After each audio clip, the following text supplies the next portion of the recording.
Hi, Julie. How are you today? Thank you for being here. I'm so excited for our conversation. Thanks for having me. Yes, me too. So today we're talking about toxins, all things toxins. Yeah, it's a big word, right? It's a very and almost I don't want to say overused, but I think it's an exhausted word. Yes. Scary, exhausted word. I know. Whenever I actually started reading, I have shared this story, I think, before on the podcast, but I read a book called Toxic Sandbox 17, it was about 17 years ago. And I had little babies at the time. And I read the book, and then it was like, oh my gosh, the bottles that their jammies are bad for them. Their bottles are bad for them. Like all of these things, and then I had to actually put it aside. I had to like absorb Yeah. it, put it aside, and say, okay, I'm going to come back to this. Like, I don't ignore it, but I am overwhelmed. And so Yes. it takes some of that. So we're going to break some of that down and make it maybe a little more simple for people today. Yeah, I always say, we can't go, live in a bubble. And Hmm. so the good news is, like so many other areas for wellness, we don't need to be, there is no perfect, first of all. We Yeah. would never be toxin free. And so better is better, which is Hmm. really empowering. Yes. Yeah. Well, let's just start with like just kind of addressing basically a lot of people know, but kind of diving into why we should be concerned about toxins. Sure. So first of all, they affect everybody. And if you look at toxins, just really simplified, drive chronic inflammation. And I know you've talked on the podcast before about inflammation, and it's a good, we need inflammation. It's a healing response. But when it's chronic is when we get into trouble. And it leads to things like autoimmunity, all kinds of chronic disease, cancer, diabetes, you name it, fill in the blank. Um, it's because being driven by chronic inflammation. And one of the biggest drivers of chronic inflammation is this toxic burden. We're just overexposed. It used to be that we thought that, babies were born pristine, right? That the placenta was magical. It was the best filter in the world. And now we know, and I definitely think this leads to why these numbers are on the rise, especially in the US.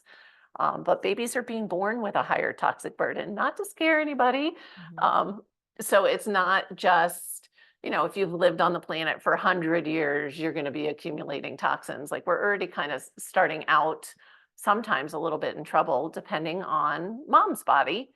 And I tease my daughter, like I say, oh, you're, no charge for that mercury I gave you Yeah. while you were in utero. And that was totally free. Actually, not free because we've had a lot of bills Yes. to get that reduced. But so this inflammation, I think of it as a spectrum. I specialize in autoimmunity. We're at that end of the spectrum where it's already been going on a long time, and Mhm. it's triggered the autoimmune response. But the things that we discount that especially perform, I work with a lot of entrepreneurs, and everybody's focused on performance, right? Or even you own your own business, I Mhm. own my own business. We want to perform, we want that sharp brain and that energy, and we tend to discount as we get older, like, oh, that fatigue, like we're waking up, we're not refreshed. Mhm. We're like, oh, we're getting older, or, that brain is just not as sharp. I'm not being as productive at work. And maybe that means it snowballs. Then work is bleeding into my free time because I didn't get all my stuff done, right? I'm recording too many podcasts. But I want listeners to start to pay attention to, toxins really can be playing a role with any health issue, but also those things that we discount are actually early signs. Those are signals our body is giving us. And so that's why I totally geek out on this subject. Because I went down that same rabbit hole you did. I was totally overwhelmed and afraid to, if you, it seems like, well, we're exposed everywhere. So what can we do? But we really can be empowered and make good choices.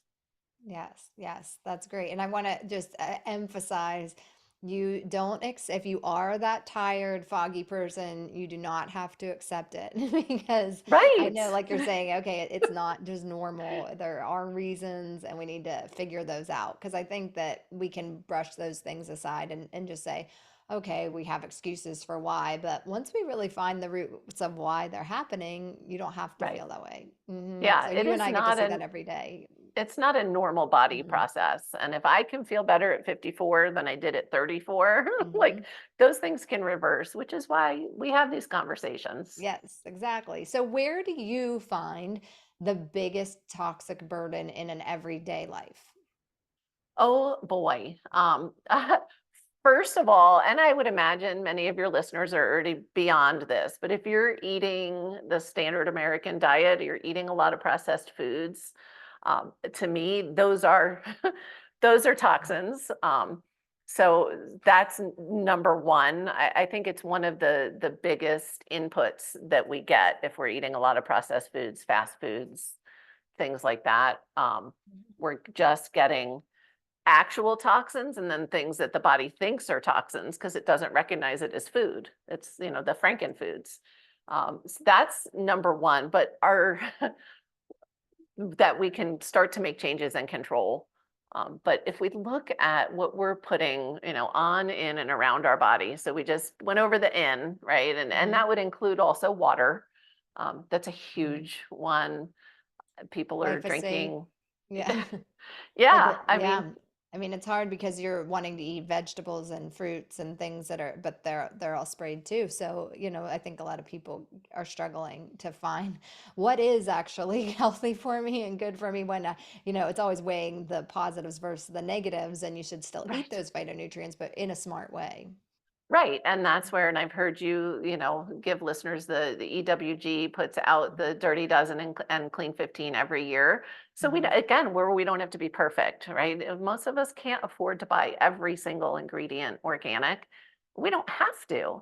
I'm also a big, the older I get, grow your own food. I mean, I'm not saying you have to only live off of food you grow, but in the summer, like we barely ever buy produce and we don't have a really big garden. It's just abundant. I say, in spite of me, I don't have Mm-hmm. skills. Yeah. But that, those little things that you can Yeah. do, even if you just picked like one veggie you like and you grow that, that it all does, that's where better is better. hmm Yeah, I seem Yeah. to fail at my garden. So I actually, another thing you could join is a CSA. So I Oh, joined those an are great. organic CSA so that they actually delivered them once a week. And they Yeah. can be very reasonably priced. And then you get the variety. I always feel like when we do that, we actually eat a lot more variety because it's like, okay, I'm making whatever was dropped off at my house on Tuesday, and we have to cook all of that. So it can give you variety too. It's really great. I was thinking the same thing. CSAs are amazing. I live in an area where we have a lot of organic farms, and so you're not only feeding your family good food, but you're supporting those organic and maybe even regenerative farmers. And same thing, like my favorite vegetable, it's like a treat. It has kind of a small growing window, is a hickory radish or turnip, hickory turnip. I only even ever had them because that was in my CSA basket like 8 years ago, and so now I'm like always hunting them down. So yeah, even and I would encourage you that you can find some things that'll grow in spite of you. If I can grow as many things as I can, can't Yes, grow I try. orchids, but I can grow Yes. food. So, so food and water is huge. Mhm, But what we're putting on our bodies every day, like if we just focused on our house and mhm, we didn't worry so much about, when we're out and about, just that difference it would make is huge. It's a big impact, and it's where we actually have the control. mhm. And where do you usually start?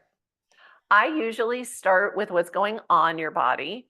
Okay. I like to, again, because it is overwhelming and it's important for listeners to know every one step and upgrade you does make a difference. Mhm, It does. And I like to look for the things that either are kind of the most toxic to begin with or have the biggest impact.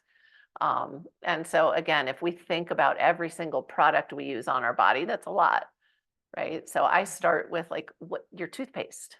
Mhm. What are you using? And are you using toothpaste that has, you know, fluoride, which is a neurotoxin, or sweeteners and dyes? And most toothpaste, like that you're going to buy at the grocery store, actually has a warning label on it, which is kind of scary.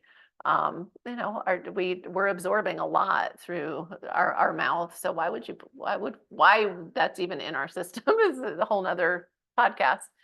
But starting there, toothpaste, deodorant, and then just step by step. And there are great resources, because otherwise it would be like a full-time job of how do I find clean products? How do I know if this one is clean? Um, and what are we washing our face with? All of those things. Our skin is so absorbent Mhm. that really we tend not to think about, things like fragrance. I used to love things that smelled pretty. I still love really clean essential oils, but most of us, once our toxic burden gets to a certain point, become chemically sensitive. And fragrance, anything with that word fragrance in it is, I equate fragrance to natural flavors in food, which could be anything, and Mhm. fragrance also can be a blend of anything they don't want to tell you that's in there. Yes. Um, and it leads to, some of them are endocrine disruptors. I mean, it just trickles down. I had a client who told me she didn't realize until we started doing the work, that toothpaste doesn't sting the inside of everybody's mouth. Like her Oh, whole life, she felt she like that did. was Yeah. sensitive to the Mhm. chemicals in her toothpaste. And she said, and she was so cute. She's like late 60s. And Uh-huh. she's like, oh my gosh, I asked my husband for the first time, does Yes. toothpaste hurt you? So we don't know, like, until we make the change. Yeah. And that's where, if we can catch it before it's a full-blown chronic illness, which is still, we can reverse those symptoms too. Mhm. But, don't discount the things that you think of as aging. Toxins are probably playing a role there for sure. Yeah, they definitely can be. And I also say to people, just switch one product at a time, if because I Yes. think another thing is it can feel financially overwhelming. So you It's already bought all of these things. expensive. Like, use what you have. I like to Mhm. tell people, this is like the coach in me. Curate your list so that, as you're running out of your shampoo, you Yes. already know what your clean option you're going to buy next time, Mhm. because it can be time consuming. And that's where, there are apps. There's an app called Yucca, there's Think Dirty. EWG has an app. I like to shortcut stuff. So if I'm Mhm. looking for a new product, I'll Google, dish soap EWG, and then it pops up that list of, I can just pick from the clean Mhm. ones. Yes. And then I know I trust. Or one of my favorite things to do, companies that are EWG verified, where I don't have to check every product they make, because I know they only make clean products. Yes. Um, So you so can uh, have more flexibility. yeah, Yeah. because I don't want to spend 10 hours a day researching products either, even Yeah. though I like am really geeky. Yes, yeah. And I think that the EWG, that Skin Deep site, does a good job because you can check your own product and then you Right. can find the good product. So it will give you, you can scan Yes. yours and know, okay, that's harmful. A lot of Right. times my daughter would get birthday presents and then she's excited and I'm like, oh, harmful. We Right. want to switch this out for something else. So Yes. it's like looking for what, what level, and they give you a number so you can see which one to Yeah, buy or and what to change. why? Because I Yeah, and like why. that too. Mhm. It doesn't just say, like, dirty, clean. It'll tell you, is it toxins? Is it allergens? Is it irritants? Why? And Yucca is another one. It's a newer app that does Mhm. the same thing. And I've tried it with my mom, who's a little set in her ways, Yes. but interested. And she had this like really, really expensive face cream that was not clean. Mm. And so we did it. I scanned it, showed her, oh, this one's an option. And I thought, oh, there's no way. And she literally a week later was like, I love this new Oh, face wow. cream. Yes. Hmm. So, it's getting easier and easier, and the resources are getting better and better for sure. Yeah, that's really important too, because we're seeing the resources get better, people becoming more aware, and that consumers saying this is what we want. So once consumers start to speak and say, okay, we're looking for this, then the manufacturers Right. will start to change to adopt what we're interested in. But it sometimes just is a slow process. It is a process, and it is true. And that's how we're going to change is with our dollars. And Hmm. while we're on that note, I want to bring up this just happened yesterday with a client who, and this is one of my biggest pet peeves in the wellness space is greenwashing. And so just like foods that are labeled healthy, and you really need to, that's marketing on the front, you need to read the ingredients on the back. Um, I just want I want listeners to be educated consumers. I had a client yesterday who really had always made an effort, or at least, for several years, thought she was getting clean products, but Hmm. hadn't looked them up, just trusted. I won't say the brand of the Yeah. company, and there's a few of them around that I know people think, oh, that's the cleaner option. Well, maybe we should say them. Let's say them. Okay, so my biggest pet peeve out there, Yeah. because it was my personal thing, I was Yes. that person who was trying to be clean, is Mrs. Myers. Okay. That's Hmm. always on that separate shelf in the store, like it's Yes. clean. I used it for years, and it may be cleaner, but Yes. it's not Or actually free of clean. things I like people to avoid. Yes. Her particular one was Melaleuca. And Okay. so she was sure, since she wasn't buying in the store, that, whatever, and she's not the first one. So when she said it, I was like, oh, I know, I've looked it up before. Yeah. Okay. EWG on that one had tested 8 things, so not every product.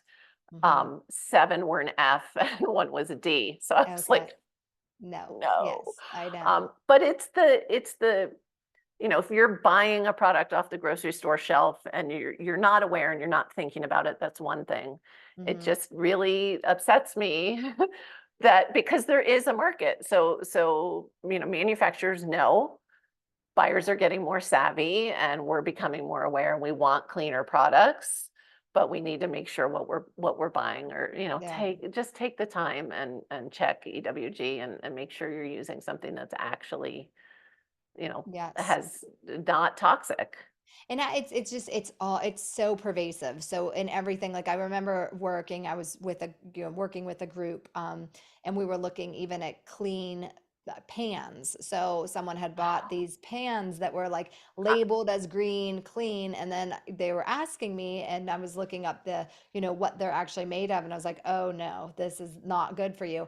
And so the labeling, just yes, always do your research. Labeling is really not It clear, and it is. will it will claim that they're safe, they're clean, they're all this great stuff, and then when you actually know what to look at, I think that's part of the problem is not everyone knows what to look at when you're looking through that ingredient list and what will actually bother you too. Right. And everybody is different, and it depends on where your Yeah. toxic burden is Hmm. too, as far as, how much resilience you have, like where your tipping point is from, maybe, feeling like you're getting older too quickly to, somewhere in between there and chronic illness. Yeah. Um, and so it's almost the same with food. Like if you can't pronounce it, Yes. don't if you Hmm. don't know what it is, you probably don't want it in your body. Yes. It is a great place to start. I am not the resource I'm not going to give you every chemical compound. But what these companies do, and I'm guessing that was similar with this pan, because I remember my first cleaner pans, same Hmm. thing. I thought it was better. I take plastic as the easiest example of this, now you see things marked, BPA free, but there's still all these other toxic chemicals in the plastic. But it's just that the public is aware BPA is not good, Hmm. right? So they're not going to buy maybe something wrapped in plastic with BPA. It's still plastic, it's still toxic. And so it's the same with the pans. It might be, doesn't have Teflon, but it's got, these 5 other chemicals that keep it nonstick. Yes. And I really think it's almost similar to food.